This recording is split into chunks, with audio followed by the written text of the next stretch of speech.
আমি একটু পিছনে ফিরে যাই ফরদ ভাই, এটা একটু আমার জানারও ইচ্ছা আছে, আপনার সাথেও কথা বলার প্রয়োজন ছিল, তো আমরা দর্শকের সামনেই এটা আলাপ করে নিই।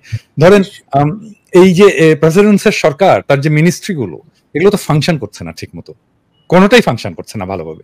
তো এই এবং উপদেষ্টাদের কার্যক্ষমতা সবকিছু নিয়েই মানুষের মনে প্রশ্ন আছে। এই উপদেষ্টা পরিষদটা কিভাবে গঠিত হলো, কারা সিলেক্ট করলো, কোন পদ্ধতিতে এটা তৈরি হলো, এটা আপনার কি কোনো ধারণা আছে বা জানা আছে? আমি যা বাইরে থেকে দেখেছি, এটা জাস্ট হ্যান্ডপিক, একজন কি দুজন ব্যক্তির পছন্দের ভিত্তিতে এটা হয়েছে, ঠিক আছে। আমার সেখানে রাজনৈতিক দলগুলোর কোনো পার্টিসিপেশন ছিল না। কিছু কিছু ক্ষেত্রে প্রথম দিকে 3টা লিস্টে, যতটুকু আমার জানা, 3টা তালিকা এই উপদেষ্টা পরিষদ নির্বাচনের ক্ষেত্রে আপনার এসেছিল। একটা সেনাবাহিনীর তরফ থেকে, একটা রাজনৈতিক দলের তরফ থেকে, একটা ছাত্রদের তরফ থেকে। এখন এই লিস্ট থেকে কে কোন লিস্টে ছিল এটা জানা, মানে এটা আলোচনা করার দরকার নেই। ওখান থেকে পছন্দ অপছন্দ হয়েছে, কিন্তু এই পছন্দটা কিন্তু যে একটা যে ভারসাম্যহীন হয়ে গেছে, এই যে এখন যে লোকে বলতেছে এটা একটা চিটাগাং পরিষদ হয়ে গেছে, আমি বলি এনজিও গ্রাম। ঠিক আছে,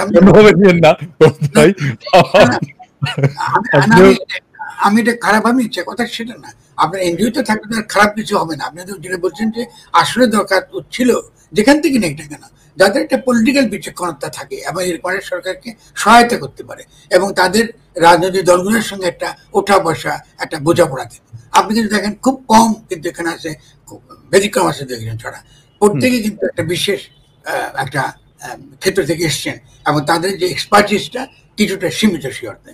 তার মধ্যে আমাদের বন্ধু শুভ্র, হয়তো তার একটা পলিটিক্যাল ব্যাকগ্রাউন্ড, অধিকার সে করেছে, সে মানবাধিকার আন্দোলন সেটা করেছে, এরকম 2-1 জন আপনার থাকতে পারে, বাকিটা একান্তই হ্যান্ডপিক। একই সঙ্গে সে প্রথম আলো 1-11 গ্রুপ বলে দিয়েছে আমি, মানে প্রথম আলো বলতে আপনি বলে যাবেন না, যারা 1-11 ঘটিয়েছিল, মানে বাংলাদেশের রাজনীতিকরণের যারা প্রধান হোতা, তো আপনি সবগুলো লোক দেখবেন যে এটা একটা প্রথম আলো ক্যাবিনেট হয়েছে। তো প্রথম আলো ক্যাবিনেটটা হওয়াটাই তো অলরেডি লোকের চোখে একটা অত্যন্ত বিতর্কিত ব্যাপার হয়ে গেছে। আর এই প্রথম আলো তো বাংলাদেশের জনগণের স্বার্থের পক্ষে কিছু করে না, তারা তো ভারত বিরোধী কোনো কথাবার্তা বলে না। তারা, আমার বিরুদ্ধে তাদের অভিযোগটা হলো আমি ভারত বিরোধী কেন, আর তো কোনো অভিযোগ নেই। আপনি দেখেন তারা সাক্ষাৎকার ছাপতেছে বিভিন্ন লোক, আমার এটা নিয়ে কোনো এমনি অভিযোগ করছি না, কিন্তু আপনি আমার তো একটা বক্তব্য আছে, আমি তো জনগণের কথা বলি, আমাকে তারা কোনো বক্তব্যে তারা কখনো ডাকবে না, কারণ আমি তাদের ধারণা অভিযোগটা হলো আমি নাকি অতিরিক্ত ভারত বিরোধী। আমি তো ভাই দিল্লি বিরোধী, ভারত বিরোধী না।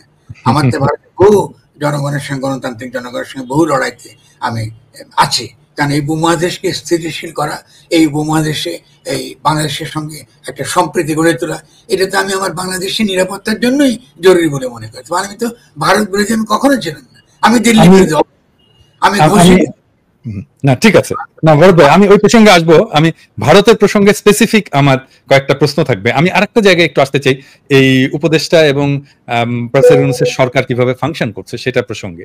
মানে প্রফেসর ইউনূস একজন আন্তর্জাতিক খ্যাতি সম্পন্ন একজন ফিগার।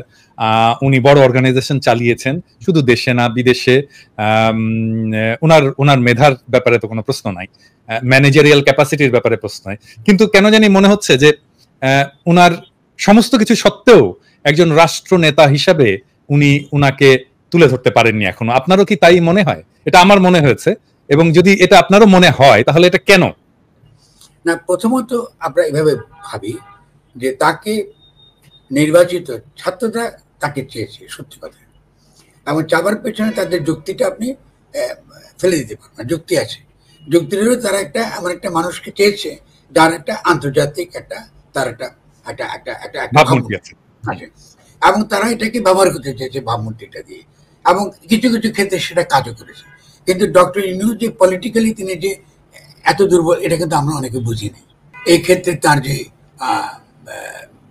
প্রজ্ঞা আমি আশা করেছি, সেই প্রজ্ঞাটা কিন্তু আমি সত্যিকার অর্থে খুব হতাশ হয়েছি ব্যক্তিগতভাবে, কারণ আমি যে কিছু কিছু জিনিস একদম কাণ্ডজ্ঞান থেকে আসে, এটা খুব বড় প্রজ্ঞা দরকার হয় না।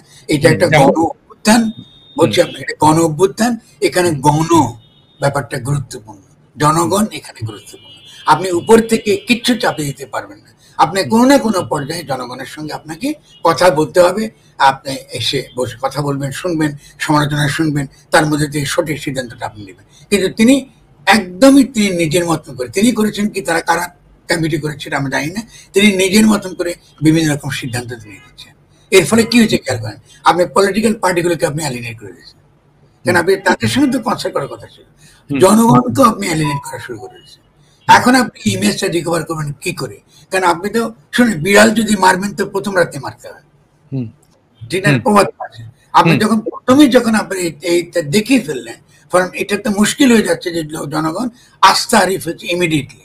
কারণ আপনি যখনই প্রথম থেকে যখন টুপ্পুর কাছে শপথ দিলেন, এটার প্রথম ধাক্কা, তারপরে তারা ভেবেছে যে না ঠিক আছে, হয়তোবা এই এই আমাদের লয়ারে বুঝেছে আমাদের একটা সাংবিধানিক সংকট আছে, আমাদের একটা কনস্টিটিউশনাল কি বলে শূন্যতা তৈরি হয়েছে, যেগুলো কিন্তু আসলে কিন্তু বোগাস। কারণ বাংলাদেশের সংকটের চরিত্রটা একান্তই রাজনৈতিক, এটার সঙ্গে সংবিধানের বা আইনের কোনো সম্পর্ক নেই, এটাকে খামাখা একটা আইনি বিষয়ে পরিণত করা হয়েছে। ফলে এটা তো বোঝাটাও তো তার একটা প্রজ্ঞা দরকার ছিল যে আসলে এটা একটা পলিটিক্যাল ক্রাইসিস, এবং পলিটিক্যাল ক্রাইসিসের ফলে এটাকে রাজনৈতিক সংকটটা সমাধানের জন্য তাকে আনা হয়েছে। তো তিনি আইনের মধ্যে কি করে ঢুকলেন, এবং পরবর্তীকালে ঢুকলেন, ঠিক আছে, আপনি হয়তো তিনি অতটা বুঝেন নাই, কিন্তু পরে দেখছি উনি যেভাবে হ্যান্ডপিক কিছু লোককে ঢুকাচ্ছেন, এই যে কমিশনে খেয়াল করেন, ঢুকালেন তিনি স্বাধীন মালিক প্রথম খেয়াল করেন, আবার স্বাধীনকে সরাইতে থাকে হলো, তারপরে কাকে ঢুকালেন? আলী রিয়াজকে ঢুকালেন। আচ্ছা, আলী রিয়াজকে ঢুকাচ্ছেন ভালো, এখন আলী রিয়াজের পজিশনটা কি? তিনি কি সংবিধান পুনরীক্ষণ করতে চান? তার যেসব আগে লেখাটা পড়েছে, কিন্তু এই যে পুনরীক্ষণটি করবেন এটার ম্যান্ডেট তো নাই। আপনার তো শপথ নিয়েছেন যে সংবিধান আপনারা সংরক্ষণ করবেন, রক্ষা করবেন, তো সংবিধান বদলাবেন কি? এগুলো দেখেন, এগুলো তো কাণ্ডজ্ঞানের বিষয়, এটার জন্য তো বড় কোনো বুদ্ধি দরকার পড়ে না। আপনাকে কে কোন জায়গায় দাঁড়িয়ে আপনি এই সংবিধান সংস্কার করবেন? What is your authority?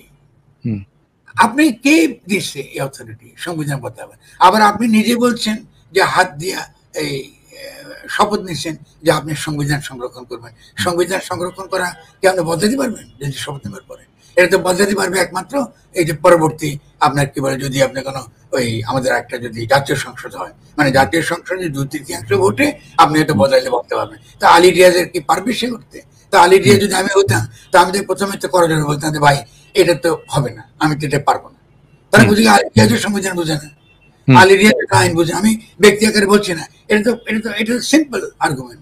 আপনি কি করে বদলাবেন? Who gave you the authority? ঠিক আছে, আপনি করতে পারেন না।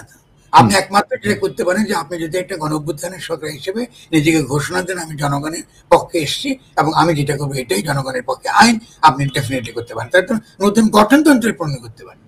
আপনি নতুন করে গণপরিষদ নির্বাচন করবেন, গণপরিষদ পরে আপনি সরকার নির্বাচনের জন্য আপনি যাবেন, এটা তো জানা কথা। তাহলে এই যে একটা মারাত্মক প্রজ্ঞার একটা অভাব এবং জনগণের অভিপ্রায়ের সঙ্গে আপনি যে বিশ্বাসঘাতকতাটুকু করলেন, এটা তো ভয়ঙ্কর ব্যাপার। এখন এখান থেকে বেরিয়ে আসবেন কি করে? এখন ওনারা কি ঘোষণা দেয় এটার জন্য আমি বসে আছি। তারা যদি অধ্যাদেশ দেয়, পিনাকি অধ্যাদেশ দিয়ে বোঝে করতে চেষ্টা করে, তারা বাংলাদেশে একটা প্রবল প্রকট সংকটের দিকে তারা ঠেলে দেবে। কেন অধ্যাদেশ মানে কি? এই সংবিধানের অধীনে, এই সংবিধান তো বোঝে না, আপনার তো নিজেরাই বোঝে না, আপনি কৃষি ভিত্তিতে অধ্যাদেশ দিবেন? আপনি কৃষি ভিত্তিতে বলবেন এই সংবিধানের অধীনে আপনারা বৈধ? আমি তো দেখবো যে কি করে তারা করে। সংবিধান নাই, আপনি পারবেন না করতে। আপনি তো অন্তর্বর্তীকালীন সরকারই নিয়ে সংবিধান, আপনি সংবিধান থাকলে তো আপনি কিছুতেই নিজেকে বৈধ প্রমাণ করতে পারবেন না, আপনার সংবিধানের বাইরে আসতেই হবে। এক্স্যাক্টলি। আর আপনি কি আসতে পারবেন? আমার কথা যে হ্যাঁ পারবেন, আমি আপনাকে খসড়া বানাইতে, যদি আপনাদের সে গিরু না থাকে আমরা মনে করি এটা তৈরি করা যায় বহু পদ্ধতি। জনগণ যদি থাকে আপনি সবকিছু করতে পারবেন। আর বলি না মিয়া বিবি রাজি তো কে করেগা কাজে। আপনি জনগণ যদি রাজি থাকে, এটা হলো sovereign, people is sovereign. People যদি বলে যে আমরা এরকম চাই, এটাই সভারেন। এখন তারা যদি মনে করে যে একটা অ্যাসেম্বলি অধীনের থেকে তারা একটা দেবেন, কারণ পিপল তো রায় দিয়েছে গণ অভ্যুত্থানের মাধ্যমে যে শেখ হাসিনা ফ্যাসিস্ট রাষ্ট্র তারা চায় না, তারা নতুন ভাবে তারা নিজে গঠন করতে চায়। এর বিপরীতে আপনি দাঁড়াবেন, তার মানে কি হবে? সমাজকে আমরা দুভাগে ভাগ করে ফেলবো। এটা সামনে কি করে? ফরহাদ ভাই, আমি জাস্ট আবার একটু পিছনে ফিরে যাই। মানে 90-এ যখন এরশাদের পতন হলো, যখন শাহাবুদ্দিনকে প্রেসিডেন্ট বানানো হলো, উপরাষ্ট্রপতি করে প্রেসিডেন্ট তত্ত্বাবধায়ক সরকার বানানো হলো, আমার যতটুকু মনে পড়ে আপনি সেই সময় ঠিক একই আলাপ তুলেছিলেন যে জনগণ, বিপ্লবী জনগণ রাজপথে এবং সেটাই গণশক্তি, এবং এর জন্য এই সংবিধান মানার কোনো প্রয়োজন নাই এবং এই সাংবিধানিকতার মধ্যে দিয়ে যাওয়ার কোনো প্রয়োজন নাই। তখন আমরা জানি না তখন তখন তো আপনার বয়স আরো অনেক কম, আমরাও অনেক জুনিয়র। এখন আপনি বাংলাদেশের প্রধান বুদ্ধিজীবী, আমার এটা বলতে কোনো অসুবিধা নাই। এবং আপনাকে আপনার অনুসারী অনুরাগী সংখ্যা তো কম নাই, আপনি এখনো একই কথা বলছেন। কিন্তু তারপরেও কেউ কি আপনার কাছে এসছে যে আচ্ছা ফরাদ ভাই একটু বলেন তো এটা কিভাবে করা যায়? আপনি তো বলছেন এটা কিভাবে করা যায়, কেউ কি এসছে? আপনি একটু বুদ্ধি দেন। কেউ কি জিজ্ঞেস করেছে আপনাকে? জিজ্ঞেস করতে না, কেউ করতে পারে না। শুধু তাই না, আমি আশা করেছিলাম যে এরা এই সরকার এসে অন্তত উপদেষ্টা সরকার এসে অন্তত যাদেরকে আমরা সুশীল সমাজ বলি, আমি তো একা না, সমাজে আরো অনেকগুলো বিভিন্ন মতের মানুষ আছে, নিশ্চয়ই আপনি তো তাদেরকে নিয়ে তো কথা বলতে পারতেন। হ্যাঁ, মানে ধরেন এই ফ্যাসি বিরোধী লড়াইয়ের যে বয়ান তৈরি করা, এটাকে বুদ্ধিবৃত্তিক নেতৃত্ব দেওয়া, সেটার মধ্যে সেই লোকগুলোকে যদি একসাথে করতে হয় তার মধ্যে তো আপনি অবশ্যই থাকবেন। মানে সেই কাজটা হয়নি তাহলে ঢাকায়? কিচ্ছু, নো ওয়ান। আচ্ছা ফরাদ ভাই, আপনার সাথে প্রফেসর ইউনূসের কোনো ব্যক্তিগত পরিচয় নাই? হ্যাঁ, সালাম দেওয়া আছে, এর বেশি কোনো ব্যক্তিগত পরিচয়। মানে কখনো কোনো আলাপ, কোনো এক্সচেঞ্জ, সমাজ রাজনীতি দেশ নিয়ে কোনো ধরনের এক্সচেঞ্জ হয়নি কখনো আপনার সাথে? আমার সাথে কখনো আসেনি কোনো এক্সচেঞ্জ। আচ্ছা, আরেকটা প্রশ্ন আছে এটার সাথেই প্রাসঙ্গিক। ধরেন অনেকে মনে করে যে প্রফেসর ইউনূস দেশের জন্য অনেক কিছু করতে পারবে, অনেক কিছু নিয়ে আসতে পারবে, পশ্চিমের সাথে যেহেতু তার ভালো সম্পর্ক, পশ্চিমের সাথে যেহেতু তার একটা আস্থার সম্পর্ক, তারা সম্মানও করে। এটাকে আপনি কিভাবে ব্যাখ্যা করেন? আসলে কি তিনি পারবেন? দেখুন, এখন হচ্ছে ডক্টর ইউনূস সম্পর্কে তো প্রথম দিকে তো একটা ইতিবাচক ধারণা ছিল। ভূরাজনৈতিক যে সকল দ্বন্দ্ব এবং সংকটের পরিপ্রেক্ষিতে আমরা মনে করছি তিনি একটা ভূমিকা তিনি পালন করতে পারবেন। তো সেক্ষেত্রে আমার নিজের একটা ধারণা হলো যে, বা এই গত কয়েকদিনে আমি যা আন্তর্জাতিকভাবে যতটুকু খবর পেয়েছি, যে ডক্টর ইউনূস থাকার কারণেই যে আপনার মার্কিন যুক্তরাষ্ট্র তাদের নীতি এই বাংলাদেশে বদলাবে, এটার কোনো ভিত্তি নেই। এটা রং, এই অনুমানগুলো ভুল। কিন্তু তাদের ভূরাজনৈতিক জায়গা থেকে দেখবে। এবং আপনার ডক্টর ইউনূস যিনি সোশ্যাল বিজনেস এর তিনি ব্লু হোয়াইট বয়, এটা এক জিনিস। আর ডক্টর ইউনূস যিনি বাংলাদেশের গণ অভ্যুত্থানের পরের একজন ব্যক্তি, ঠিক আছে? তো এই দুজন এক নয়। ফলে আমরা কিন্তু এটা ভুল করলে আমরা মারাত্মক ভুল করবো। তৃতীয় জিনিসটা হচ্ছে যে তার কাছে যে প্রজ্ঞাটা আমরা আশা করেছিলাম, অন্য কথা প্রজ্ঞা বাদ দেন, একেবারে ছোট্ট সিম্পল একটা কি বলে একটা কাণ্ডজ্ঞান, যে আপনি এই লোকগুলো সমালোচনা করেন, এই লোকগুলো সমালোচনা করছে বা কিছু কথা বলছে, লোকে শুনতেছে, আচ্ছা বুঝে দিকে এরা কি বলে। তো উনি তো এটা বুঝলেন না। উনি হয়তো মনে করেছেন বোধহয় যেহেতু আসিফ নজরুল ছাত্রদের খুব কাছে থাকে, ঢাকা বিশ্ববিদ্যালয়ের তিনি একজন অধ্যাপক, আমরা তো অধ্যাপক না রে ভাই, আপনি আমরা তো বাইরে থেকে কথা বলি, আমরা তো বিশ্ববিদ্যালয়ের ছাত্রের মধ্যে ওখানে সেবেন নাই, আমাদের তো একই জনমত তো আছে আমাদের পক্ষে। তো উনি মনে করছেন বোধহয় যেহেতু আসিফ নজরুল ছিলেন এবং তিনি একটা বিরাট ভূমিকা পালন করেছিলেন, এটা তার কাছে মনে হয়েছে, এবং সেটা তিনি হয়তো ভেবেছেন যে আসিফ নজরুল তাকে একমাত্র পরামর্শদাতা। তো তিনি তার পরামর্শে চলছেন এবং তারই তো ফল আমরা এখন দেখছি। আমি কোনো ব্যক্তির বিরুদ্ধে কিন্তু কথা বলতে চাই না, কিন্তু আমি ডেফিনেটলি আসিফ নজরুলকে বলবো এক্ষেত্রে যে আপনি কেন এইটা তাকে বিভ্রান্ত করলেন? আপনার তো উচিত ছিল যে আমাদের এই যারা সমালোচনা করছে, আসিফ তো আমাকে চেনে, আমার মত চেনে, বক্তব্য চেনে, বা আমাকে তো বুঝাইতে পারতো যে ফরাদ আপনি যেটা বলছেন এটা এটা এটা না, ভিন্ন পথ আছে। কই, আমাকে তো তারা আমাকে কোনো পাবলিক ডিবেট তো করেনি। আপনি যে পাবলিকলি বলতে পারতেন যে ফরাদ আমাদের ঠিক বলছে না, আমাদের পথ আছে আলাদা। আপনি তো এইভাবে তো, আপনি যদি জনগণকে, আমাকেই যদি আপনি ইগনোর করতে পারেন, আমি কত ক্ষুদ্র ব্যক্তি হতে পারি, আপনি যে জনগণকে ইগনোর করবেন, 17 কোটি মানুষকে তো আপনি ইনফ্যাক্ট আপনি অস্বীকার করলেন যে তাদের তো কিছু বলার থাকতে পারে। এটা তো আমি না, ওই সময় ফরদ ভাই, আমি আপনার খেয়াল আছে কিনা জানি না, ওই সময় আমি একটা এপিসোড করে বলেছিলাম যে আমাদের কথা শোনার দরকার নাই, আমাদের বয়স কম, আমাদের মুরব্বীরা আছে, আমি আপনার ছবি দেখিয়ে বলেছিলাম ফরদ ভাইয়ের সাথে কথা বলেন, দেখেন উনি কি বলে। হ্যাঁ, ওনার সাথে কথা বলেন, আমাদের সবার সাথে কথা বলার দরকার নাই, একজনের সাথেই কথা বলেন, ওনার সাথেই কথা বলেন। তো মানে আমার কথাও তো অনেকে শোনে, তাই না? আমার কথাও তো অনেকে শোনে, অনেকে পছন্দ করে, আমাদেরও তো একটা ভূমিকা আছে, তাই না? তো আমরাও তো এন্ট্রাস্ট করেছি আপনাকেই যে আপনি আমাদের হয়ে কথা বলেন, আমাদের ভয়েসটা আপনিই হন। সেটাও যে করা হয়নি, এটা আমার কাছে খুবই বিস্ময়কর এখন। না না, একদম একদম আমি আপনাকে পরিষ্কার বলছি, একদমই কোনো কথা বলি। ফলে যেটা আমি কিন্তু কিছুটা বিস্মিত হয়েছি। আমি হয়তো নিজেকে ধরে নিয়েছি, হয়তো আমি তো গুরুত্বপূর্ণ নয়, আপনি তো আমাকে ভালোবাসেন বলে একটু বেশি বলেন আমার সম্পর্কে, হয়তো আমি না না, সেটা মোটেই না ফরহাদ ভাই, আপনি আমি তো মডেস্ট হয়ে বলছেন। এটা আপনি আপনি বাংলাদেশের, আমি তো আমি আমি আমি অনেক আগে থেকে এটা বলি, আপনি বাংলাদেশের সবচেয়ে গুরুত্বপূর্ণ চিন্তক, এবং আপনার আপনার মত যেভাবে প্রভাব বিস্তার করে সেটা আর কারো এটা নাই, এই ক্যাপাসিটি আর কারো নাই, এটা অনেকের মধ্যে করে এবং অ্যাক্রস দ্য বোর্ড। না, আমি তো এক্ষেত্রে তো আপনি আমাকে চেন, আমি সারা জীবনে বিনি, আমি কখনো মনে করি যে আমার মতটা সঠিক। আপনারা একটা উকিলি তর্ক শুরু করেছেন, যে উকিলি তর্কের কোনো ফাউন্ডেশন নাই, কারণ বাংলাদেশে আপনাদেরকে প্রমাণ করতে হবে যে বাংলাদেশের সংকটটা সাংবিধানিক ছিল। বাংলাদেশের সংকটটা তো সাংবিধানিক ছিল না, এটা ছিল পলিটিক্যাল ক্রাইসিস। তো পলিটিক্যাল ক্রাইসিস থেকে আপনারা কেন শেখ হাসিনার সংবিধান ঢুকে ফেললেন? এটা তো তর্ক তো করতে হবে আপনাদেরকে। আপনি আমার সঙ্গে না করতে চান, কোনো না কোনো দিন আপনাকে করতে হবে এই তর্কগুলো, ঠিক আছে না? ওকে, তো আমি তো এটা বিভিন্নভাবে বোঝাবার চেষ্টা করেছি, বিনয়ের সঙ্গে বোঝাবার চেষ্টা করেছি।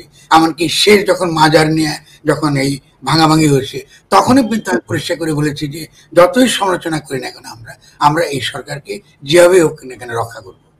আমি আর কি করতে পারবো? আমি তো তোমাদেরকে গণঅভ্যুত্থানের যে ফল, এটাকে রক্ষা করার জন্য আমরা প্রতিশ্রুতিবদ্ধ, কিন্তু তার মানে এই নয় যে তোমরা জনগণের সঙ্গে বিশ্বাসঘাতকতা করবে। এটা তো আমরা সহ্য করবো না। ফলে তুমি কেন জনগণ এত বছর পরে, 50টা বছর পরে সে তার নিজের রাষ্ট্র নিজে গঠন করবার একটা শর্ত সে তৈরি করেছে, এটাকে তুমি আবার শেখ হাসিনা ফ্যাসিস্ট সংবিধানের মধ্যে তোমরা ঢুকিয়েছো। এটা তো কোনো যুক্তি নেই। আমি তোমার কারোর সঙ্গে আলোচনা করো না, কারোর সঙ্গে আলোচনা করো না।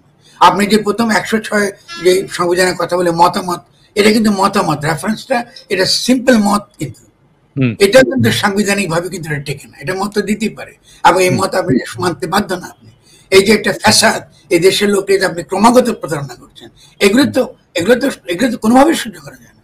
আপনি কেন, এই যে আমরা বলি না বাঙালিকে আপনি হাইকোর্ট দেখাচ্ছেন, তো বাঙালিকে কেন হাইকোর্ট দেখাচ্ছেন আপনি?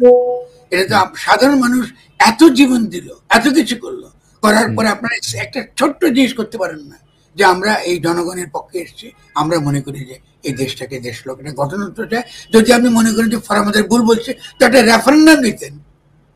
আপনি বলতেন যে ফরামদা সাহেব বলতেছে আমরা মনে করি যে না, এই সংবিধানকে আমরা সংস্কার করলে চলবে, তো আসেন দেখি আমরা হা না বলেন। আপনারা কি নতুন সংবিধান, নতুন গঠনতন্ত্র চান, নাকি বর্তমান সংবিধান সংশোধন চান? তা আপনি কিছুই করবেন না। আপনি গণতন্ত্রের জন্য আমরা এত লড়াই করলাম, আপনি কোনো গণতান্ত্রিক পদ্ধতি আপনি মানলেন না, আপনি নিজের মতন করে সবকিছু করলেন। আরে আপনি কি মহারাজা নাকি? এটা কি, এটা কি করে একটা দেশ, এত বড় একটা 100 কোটি মানুষের দেশকে নিয়ে আমরা এভাবে আপনার করতে পারি? এটা তো কোনো যুক্তির মধ্যে এটা পড়ে না। এবং শুধু আমার এই বক্তব্য যেখানে আমি একা চিন্তা করি তা তো না, কারণ বাংলাদেশে আমি শুরু থেকে বলেছি, বাংলাদেশে জনগণ আছে, দেখেন শ্রমিকদের কোনো প্রতিনিধি নেই, খেয়াল করেন, মেয়েদের কোনো প্রতিনিধি নেই, ডেফিনেটলি অনেক মহিলা আছেন, কিন্তু নারীদের পক্ষ থেকে কোনো প্রতিনিধি আলাদা করে কিছু নেই। আপনি এই যে অভাবটা, শ্রমিকরা সবচেয়ে বড় স্টেক হোল্ডার, স্টেবিলিটির জন্য তারা অত্যন্ত গুরুত্বপূর্ণ। আপনি একটা লোক নাই যেটা শ্রমিকদের কাছ থেকে আপনি তাদেরকে আনতে পারবেন, যাকে দ্বারা আপনি শ্রমিকদেরকে আপনি বোঝাবেন। আচ্ছা ঠিক আছে, তারপরে তো আমি বলতে পারি আমাদের উদ্দেশ্য, আমাদের লক্ষ্য সীমিত, আপনারা আমাদেরকে বসিয়েছেন, আমরা একটা গঠনতন্ত্র আপনাদেরকে দিতে পারবো, রাষ্ট্র পরিচালনার জন্য আপনাদেরকে আমরা বসা নেই ক্ষমতা, আপনাদেরকে সুনির্দিষ্ট যে একটা কর্তব্য সম্পাদনের জন্য বসিয়েছি। এবং রাজনৈতিক দলটা ঠিকই তো বলছে যে আপনাদের দায়িত্বটা সতর্ক থাকেন, আপনাদের দায়িত্বটা সীমিত রাখেন। আজকে খেয়াল করেন, যে বিএনপিকে আমি বোঝাবার চেষ্টা করছি, আজকে আমি দেখলাম যে মির্জা ভাই একটা খুব ভালো বক্তব্য দিয়েছে, আমি খেয়াল করছেন বোধ হয়, যে তিনিও কিন্তু এই নতুন সংবিধান প্রণয়ন বা নতুন ভাবে গঠনতন্ত্র প্রণয়নের কথা তিনি বলছেন। একটা তারা বলতেছেন যে এটা তো তর্কের বিষয় এসে গেছে পলিটিক্সের। তাহলে আমরা কি একটা নতুন গঠনতন্ত্র দরকার, নাকি আমরা এই পুরানোটাই কাটাছাড়া করে আবার ব্যবহার করবো? এটাই তো একটা রেফারেন্ডাম হতে পারে না। জনগণ কি চায় আপনি করলে তো হবে না। আর সংবিধানে হাত দেওয়া যাবে না, ওটা তো শেখ হাসিনা আবার আরেকটা অ্যামেন্ডমেন্ট করে ওটা বন্ধ করে গেছে, কোনো পথ নাই, কিছু নাই, আপনি ফেলে দিতেই হবে। সংবিধানটা এমন যে আপনি ব্যবহার করতে পারবেন না। তাহলে এই আমরা একটা জায়গা, বিপজ্জনক জায়গা আমরা ঢুকে গেছি। শেষ করেন ফরহাদ ভাই, আমি পরের প্রশ্ন আসছি। এই বিপজ্জনক জায়গা থেকে আমরা আশা করব, আমি বিনয়ের সঙ্গে বলবো, আপনার পক্ষ হয়ে বলবো, যে আপনাদের একটু কাণ্ডজ্ঞান ফিরে আসুক। আপনাদের একটা অহংকার হয়ে গেছে যে আপনারা নিজেরা সব করতে পারেন, আপনারা নিজেরা কি করতে পারেন না। এবং দ্বিতীয়ত হলো, ছাত্রদেরকে মধ্যে যাদেরকে নিয়েছিলেন তারা ছাত্রদেরকে রিপ্রেজেন্ট করে না, তারা একটা ছোট্ট একটা গ্রুপকে রিপ্রেজেন্ট করে। ফলে ছাত্রদের মধ্যে বিশাল একটা ছাত্র সমাজ, তাদের মধ্যে আপনারা বিভক্তি আনছেন, তাদের মধ্যে অবিশ্বাস তৈরি করছেন। আপনি খেয়াল করেন, আপনি যখন একটা 3টা তরুণ ছাত্রকে আপনি নিয়ে এসছেন, এটা খুব ভালো, কিন্তু আপনি যদি বলতে পারতেন যে এটা না করে আমরা প্রত্যেকটা মন্ত্রণালয়ে 5টা করে তরুণ ছাত্রকে রাখবো, যারা শিখবে কি করে একটা রাষ্ট্র ইন্টার্ন করবে এবং দেখভাল করবে, যে ঠিকমতো 10 জন হোয়াটএভার ইন্টার্ন করবে, সাথে থেকে শিখবে, রাষ্ট্র পরিচালনা শিখবে। বিশাল অ্যাসেট আমরা তৈরি করতে পারতাম, ভীষণ আমরা বিরাট একটা জনসম্পদ তৈরি করতে পারতাম। আপনি কি বলে যে পুলিশ যেগুলো থানাগুলো চালাতে পারছেন না, আপনি তো আনসার দিকে ঢুকাতে পারতেন সেখানে। আনসারের বিদ্রোহ করলো, আপনি বললেন না তোমাদের সব মত মানবো, আচ্ছা ঠিক আছে, তারা একটা খারাপ কাজ করছে, যেহেতু আপনি কি করলেন, তারা এটাকে সরকার উৎখাতের ষড়যন্ত্রে আওয়ামী লীগের সঙ্গে হাত মেরে দিয়ে গেছে, এটা বুঝতে পারলাম। কিন্তু এটা তো দেশেরই লোক, আর ওর যে দাবি এটা তো জেনুইন দাবি, এটা তো তার ভুল দাবি না। তাই এটার জন্য তো আমি গণঅভ্যুত্থান করেছি, এটার জন্য তো আন্দোলনটা করেছি। তো আনসারকে তো আমি ঢুকাতে পারতেন এই পুলিশ থানাগুলো পাহারা দেওয়ার জন্য। এগুলো কি রে ভাই? আপনি তো জনগণকে তো বিভিন্ন ক্ষেত্রে আপনি তাকে নিয়োগ করবেন, তাকে অংশগ্রহণ করাবেন, প্রত্যেকটা ক্ষেত্রে আপনি তাকে অংশগ্রহণ করাবেন, এবং সে অংশগ্রহণ করার মধ্য দিয়ে কিন্তু আপনি অলরেডি স্টেবিলিটি এনে আনবেন। এটাই কিন্তু একটা স্থিতি আমাদেরকে দিত, এটাই কিন্তু একটা শক্তি দিত। হ্যাঁ, তর্ক করতাম, কোথাও কোথাও হয়তো ভুলভাবে হয়েছে, কোথাও ভুলভাবে হয়নি। আপনি সমস্ত ক্ষেত্রে 90% ক্ষেত্রে আপনি আওয়ামী লীগেরকে আপনি আবার এস্টাবলিশ করেছেন। এটার জন্য কি আমরা জান দিচ্ছি, এটার জন্য কি আমরা একটা গণঅভ্যুত্থান করেছি? এটা কেমন কথা?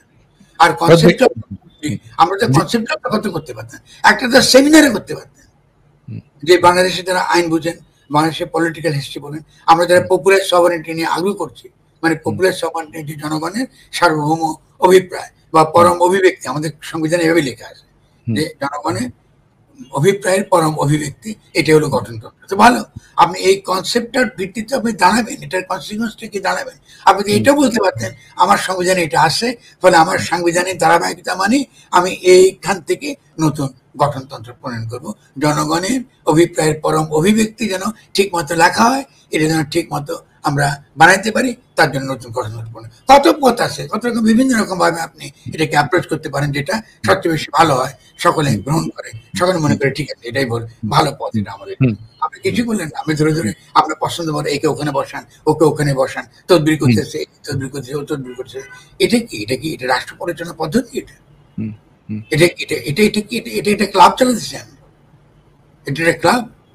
এই যে একটা ব্যাপারে তৈরি করেছেন, একটা স্থিতিশীলতা, আমাদের মতন লোক যারা সম্পূর্ণ 100% এই গণঅভ্যুত্থানের প্রতি কমিটেড, আমাদেরকে কথা বলতে হচ্ছে। আমরা তো কেন কথা বলার জন্য, আমরা তো এর জন্য তৈরি ছিলাম না, আমরা তো তৈরি ছিলাম সহায়তা করার জন্য।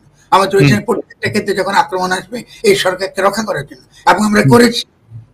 যতবার 2-3 বার আপনার যে চেষ্টা হয়েছে আপনার কাউন্টার করার জন্য, আমরা সেখানে ঝুঁকি নিয়ে আমরা সেটাকে আমরা প্রতিহত করার চেষ্টা করেছি। আমি একা করিনি, অনেকে তার সাথে আমরা জড়িত। কিন্তু আপনি দেখেন আমরা কোন জায়গায় এসে পৌঁছেছি। আপনি এখন কি করে এই হিল ট্যাক্সের এই সমস্যার সমাধান করবেন? আপনি কি করে মাজার কে কেন্দ্র করে যে এই নতুন একটা শক্তি আক্রমণ করছে, এই একটা গ্রামে গ্রামে স্থিতিশীলতাকে ধ্বংস করছে, এটাই কি করে বন্ধ করবেন? নতুন ধরনের ফ্যাসিজম দেখছি আমরা, এটাই করে মোকাবিলা করবেন? এটা তো জনগণ মোকাবিলা করবে। এখন আপনি জনগণ তো আসতে দিচ্ছেন না। আমরা একটু আন্তর্জাতিক রাজনীতির একটা প্রশ্ন একটু আপনাকে করার ইচ্ছে ছিল আমার, যে ধরেন হাসিনার বিরুদ্ধে যে বিদ্রোহ, বিপ্লব, অভ্যুত্থান হলো, এটা তো শুধু হাসিনার বিরুদ্ধে না, কারণ এর পেছনে আর একটা জিনিস ছিল যে ভারতের হিন্দুত্ববাদী মোদী সরকারের প্রত্যক্ষ সমর্থনে, রাজনৈতিক এবং কূটনৈতিক সমর্থনে হাসিনা টিকে ছিল, এবং এর পেছনে ভারতের এই কূটনৈতিক এবং রাজনৈতিক সমর্থনের পেছনে ছিল সক্রিয়ভাবে আমেরিকা, এবং 1/11 করেই আমেরিকা ভারতের 1/11 এর ফসল হচ্ছে হাসিনা সরকার। তো এই যে ব্যালেন্স, আমেরিকা, ভারত এবং হাসিনা, এই পুরো ব্যালেন্সের বিরুদ্ধে তো আমাদের বিদ্রোহ বিপ্লবটা হলো। তাহলে এখন এই পরিবর্তিত পরিস্থিতিতে এই ব্যালেন্সটা এখন কি অবস্থায় আছে? এখন কি ভারত বিতাড়িত হয়েছে? আমেরিকা কি পিছু হটেছে? আমরা কি আমাদের জনগণের সার্বভৌম আকাঙ্ক্ষাকে ভারতের ইচ্ছা এবং আগ্রাসনের বিপরীতে স্থাপন করতে পেরেছি? যদি আমরা বুঝি, যদি আমরা বুঝি, তাহলে আমাদেরকে মনে রাখতে হবে যে ভারতের সঙ্গে মার্কিন যুক্তরাষ্ট্রের সম্পর্ক সবসময় অবিচ্ছেদ্য। এইটা বোকামি যদি আমরা করি, এবং এটাকে বিএনপি বোকামিটা করেছে, যে তারা মনে করেছে মার্কিন যুক্তরাষ্ট্র স্যাংশন দিয়ে তাদেরকে ক্ষমতা বসায় দিবে। অন্তত আশা করি যে বিএনপির ইলিউশন থেকে বিএনপি মুক্ত হয়েছে। 3 নম্বর যুক্তিটা হচ্ছে, খেয়াল করেন, আমরা যখনই ভারত বলবো আমাদের মনে রাখতে হবে আমরা আসলে ইসরায়েলকে নিয়ে কথা বলছি। কারণ দক্ষিণের দেশগুলো, আফ্রিকা কি ল্যাটিন আমেরিকা কি এশিয়াতে, আপনার ইসরায়েলের একমাত্র বন্ধু কিন্তু ভারত। ফলে ভারতের সঙ্গে তার মিলিটারি যেমন সম্পর্ক আছে, ভারতের সঙ্গে তার এডুকেশনাল সম্পর্ক আছে। কি করে ইসলামকে নির্মূল করতে হয়, ওয়েস্ট ব্যাংকে সে যেসব কাজ করেছে, সে যেভাবে তার টেক্সট বুক বদলিয়েছে, সে যেভাবে তার স্থাপনাগুলোকে ভেঙেছে, সে যেভাবে তার রাস্তার নামগুলোকে বদলে দিয়ে সম্পূর্ণ এই একটা জনগোষ্ঠীকে ইতিহাস বিস্তৃত করে, কেমন তার যে লড়াই, ন্যায়সঙ্গত লড়াই, এটাকে সে আপনার মুছে দিতে চেয়েছে। এই শিক্ষা তো সে ইসরায়েল থেকে পাচ্ছে। ভারতের হিন্দুত্ববাদীদের সমস্ত কিছু যে আপনার পরিকল্পনা, যা কিছু ঘটছে ভারতে, এর কিন্তু 90% আপনি বলতে পারেন 90% কিংবা এমন 100% একদম ইসরায়েলি পরামর্শ করছে। ফলে ভারতের যে দ্বন্দ্বটা আপনি আজকে ধরুন সেকুলার বনাম হিন্দুত্ববাদীতে আপনি এভাবে যদি চিন্তা করেন, এমনকি সেকুলারবাদীরাও খেয়াল করেন যে এত কিছুর পরেও রাহুল গান্ধীর পজিশন দেখেন না আপনার শেখ হাসিনার সম্পর্কে। শেখ হাসিনা এখান থেকে ভারতে গেছেন, তার কিন্তু রেড পাসপোর্ট নাই, তার কিন্তু কোনো আপনার পাসপোর্টের কোনো স্ট্যাটাস আপনার প্রশ্ন, মানে থাকাটা বৈধ না। আচ্ছা, ঠিক আছে। এখন তারা প্রথমে বলেছেন তিনি স্বল্পকালীন আছেন। এখন জয়শঙ্কর কিন্তু তার কথা আগের মতো নাই, তিনি কিন্তু এখন স্বল্পকালীন নেই, তিনি ওখানে কিন্তু আছেন। এবং তাকে শুধু আছেন না, তার যে ফোনের যে কি বলে কথাবার্তাগুলো, এটা তারা আবার ছেড়ে দিতেছে নিজেরাই। ভারত থেকে কথা বলতেছেন আমেরিকাতে, তো সেই ফোনের আপনার এই কি বলে টেপ, এটা তো ভারত গোয়েন্দারা ছেড়েছে, আর কারা ছেড়েছে? তাহলে আপনি দেখতে পাচ্ছেন যে তারা কিন্তু এটাকে তৈরি করে বাংলাদেশের বিরুদ্ধে একটা ক্রমাগত একটার পর একটা ষড়যন্ত্র তৈরি করে রেখেছে। এখন আমরা যে এটা ক্ষেত্রে আমরা বলছি যে বাংলাদেশের জনগণকে ঐক্যবদ্ধ রাখা, এবং ঐক্যবদ্ধ রাখতে হলে সকল স্তরে এই এমন একটা সরকার আমাদের দরকার যে সমাজের সকল স্তরে জনগণের সঙ্গে সে কথা বলবে এবং জনগণকে সে ঐক্যবদ্ধ রাখবে এবং ট্রান্সপারেন্ট থাকবে। সে একদম আয়নার মতো স্বচ্ছ, সে কেন সিদ্ধান্ত নিচ্ছে, কেন এই সিদ্ধান্তটা নিচ্ছে, এবং তার বিভিন্ন রকম যে সংকটগুলো আসছে সেই সংকটগুলো মোকাবেলা করার ক্ষেত্রে সে জনগণের কাছ থেকে সুনির্দিষ্ট কি সহায়তা সে চায়, এটা তো সে জনগণের কাছেই বলবে, ঠিক আছে না? এখন মোদী কি তার সমস্যার সমাধান করতে পারবে? আপনি এখন ইলিশ মাছ দিয়ে ভাবতেছেন যে মোদী তার সঙ্গে কথা বলবে গিয়া জাতির সঙ্গে, মানে মোদীর সঙ্গে তার কোনো কথা এখনো ঠিক হয়নি, আপনি এখনো ফিক্সই করেন না। মোদী যখন তার সঙ্গে এখনো পর্যন্ত কথা বলবেন কিনা এটাই তিনি একটা কূটনৈতিকভাবে তিনি কোনো সিদ্ধান্ত আজ পর্যন্ত এখন পর্যন্ত আমরা পাই নাই, ঠিক আছে? তো তারপরে আমি জানি না কিসের ভিত্তিতে তিনি এত পরিকল্পনা করতেছেন, এবং ইলিশ মাছ বা বাণিজ্য মন্ত্রণালয় থেকে আবার ভারতে পাঠাবার সিদ্ধান্তটা তারই মন্ত্রণালয়ের আরেকটি মন্ত্রণালয়ের সিদ্ধান্তকে ছোট করে, তাকে আপনার ক্ষুদ্র করে আপনি এই সিদ্ধান্তটা কেন নিলেন? তো তাহলে আপনি উপদেশটা মানেছেন কি জানেন, দরকারটা কি?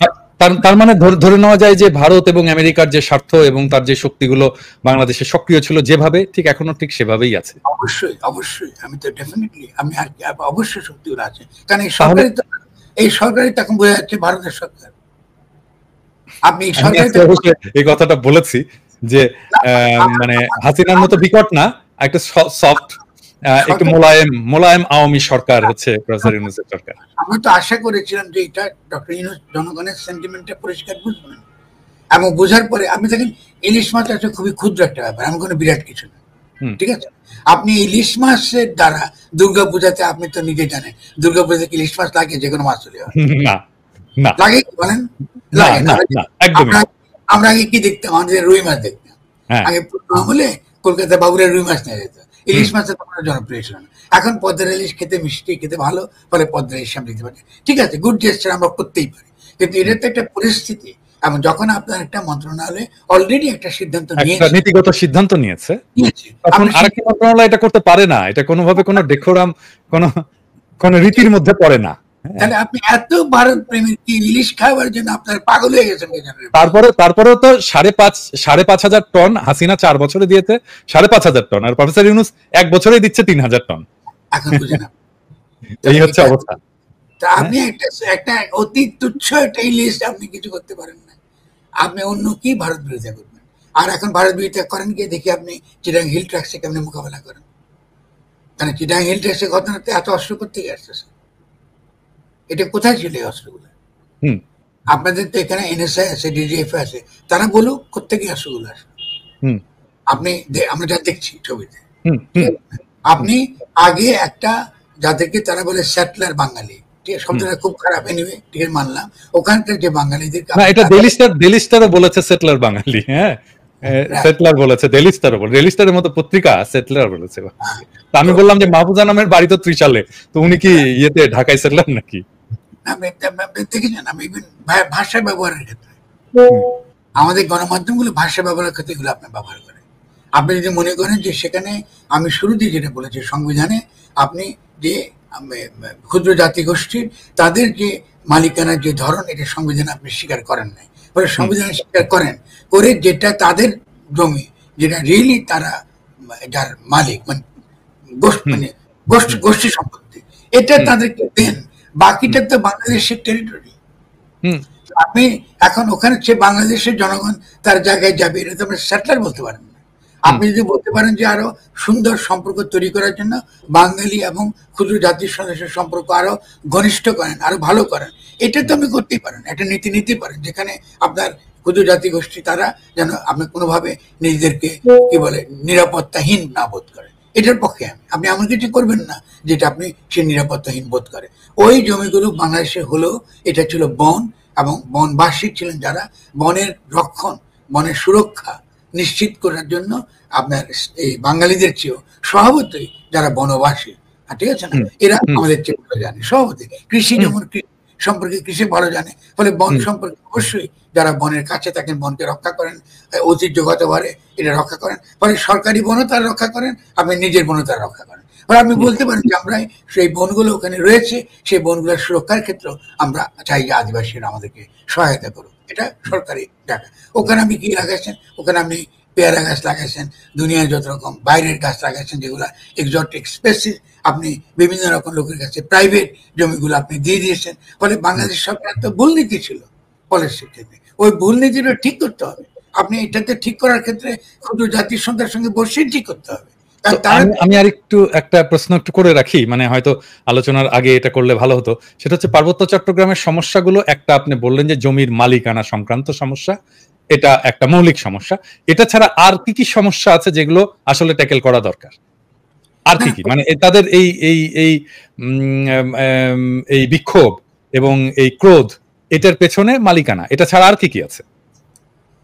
মালিকানা প্রশ্ন ছাড়া, জমির যৌথ মালিকানা আর কি? জমি যৌথ মালিকানার প্রশ্ন ডেফিনেটলি, এবং তারা যে এখন যে অধিকারটা ভোগ করে, যে পার্বত্য চট্টগ্রাম পরিষদ, এটা তো আপনার অন্যান্য স্থানীয় সরকারের চেয়েও তার ক্ষমতা বেশি, হুম তার তো এক ধরনের অধিকার ও ক্ষমতা সে ভোগ করছে, ঠিক আছে তো। হুম কিন্তু আপনি এর বাইরে যে যে সকল আপনার বাঙালি বনাম যে ক্ষুদ্র জাতির সত্তার মধ্যে যে বিরোধ, হুম সামাজিক বিরোধ, যেগুলো বিভিন্ন রকম বিরোধ, এর হুম বাইরে তো আপনার কোনো বড় কোনো সমস্যা নাই। তাদের হুম আরেকটা জেনুইন, আমি বলবো এটা জেনুইন, হুম জেনুইন যে অভিযোগ, যে সেখান থেকে যে সকল সামরিক স্থাপনা, মানে সামরিক যে আমরা যে আসেন ক্যান্টনমেন্ট এবং অঘোষিত জরুরি অবস্থা। অগস্ট, এটা বন্ধ করতে হবে। আমি বলি ডেফিনেটলি এটা যখনই তাদের সঙ্গে আপনি গভীরভাবে আলোচনা করবেন, ইন্টারাকশন করবেন, রাষ্ট্রীয় সিদ্ধান্তকে তাদেরকে অংশগ্রহণ করাবেন, এটা তো চলে যেতে পারে। আমি বলছি না যে কালকে চলে যাবে, এটা মনে করি না। হুম কারণ এটার সঙ্গে অবশ্যই ভারত, প্রতিবেশী ভারত সবসময় নানানভাবে আমাদেরকে ডিস্টার্ব করবে, মায়ানমার নানাভাবে ডিস্টার্ব করবে। এটা হুম করার জন্য যে রাজনৈতিক প্রজ্ঞা, যে কূটনীতি, যে বিভিন্ন রকম ইন্টেলিজেন্সের গোয়েন্দা পদ্ধতির মাধ্যমে সঠিকভাবে চিহ্নিত করা, এটা তো একটা রাষ্ট্রের কাজ, তার তো একটা হুম দৈনন্দিন কাজের অংশ এটা। কিন্তু এর বাইরে সামাজিক রাজনৈতিক দিক থেকে আপনি আর একটা মাত্র যে সমস্যা, সেটা হচ্ছে সাংস্কৃতিক এবং ভাষা। তো ভাষার সমস্যা তো সমাধান হয়ে যায় যখন আপনি তাকে অধিকার দেন যে নিজের ভাষায় সে নিজের শিক্ষা সে চালাতে পারবে। এটা তো আমাদের হুম রাষ্ট্রীয় নীতি। কারণ আপনি হুম বাংলা ভাষার জন্য লড়াই করেছেন, ফলে মাতৃভাষার জন্য তার অধিকার আছে। এগুলোতে বাংলাদেশ মানে বাঙালির লড়াইয়েরই নীতিগত জায়গা এটা। ফলে আমি মনে করি তাদের সঙ্গে যে সমস্যা থাকুক না কেন, এটা যখনই আমরা রাজনৈতিক সামাজিকভাবে এটাকে যখন সমাধানের জন্য আমরা যখন উন্মুক্ত হব, জেনুইনলি হুম প্রতারণা না করে, আমরা যখনই খোলামেলা তাদের সঙ্গে উন্মুক্ত হব, আমি মনে করি এটা সমাধান করা সম্ভব। আপনি প্রচুর যারা এই ক্ষুদ্র জাতিসত্তার যারা প্রতিনিধি তাদেরকে চেনেন, অনেকে আমাদের ঘনিষ্ঠ বন্ধু, তারা প্রত্যেকে জানেন ওখানে একটা স্বাধীন যুম্বল্যান্ড, এটা একটা এই দাবি করা এটা কোনো অর্থ হয় না। স্বাধীন যুম্বল্যান্ড করেন করবেন, আপনি যাবেন স্বাধীন যুম্বল্যান্ড যদি আপনি বাংলাদেশ থেকে আলাদা হতে চান, তার একটা মাত্র উদ্দেশ্য হতে পারে আপনি ভারতের সঙ্গে এটাকে যুক্ত করতে চান, আর তার আপনার আর তো কোনো কারণ নেই। তাহলে আপনার স্বাধীন যুম্বল্যান্ডটা না করার, যদি না করতে চান, আপনি যেটা কেন বলে আত্মনিয়ন্ত্রণের অধিকার, সে আত্মনিয়ন্ত্রণের অধিকার বা আপনি বাংলাদেশের নাগরিক হিসেবে আপনার সকল প্রকার অধিকার আপনি যদি ভোগ করেন, আপনি কেন আলাদা হবেন? আপনার তো আলাদা হতে কোনো যুক্তি নেই এবং হবেও না। পৃথিবীতে কোনো দেশে কোনো ছোট দেশ যদি মনে করে বৃহৎ দেশের সঙ্গে থাকতে তার লাভ, সে সব উদ্দেশ্যে বড় দেশের সঙ্গে থাকতে সে রাজি আছে। আমাদের সংকটটা তো আসলে পার্বত্য চট্টগ্রামের সমস্যা না, আমাদের সমস্যাটা তো আসলে বাংলাদেশকে রাজনৈতিকভাবে গঠনের সমস্যা। এটা তো আমাদের সেন্ট্রাল প্রবলেম। এই প্রবলেম সলভ হবে না। আপনি তো একটাকে বাদ দিয়ে একটা করতে পারবেন না। আপনি চালাবেন স্টেট, ঠিক আছে না?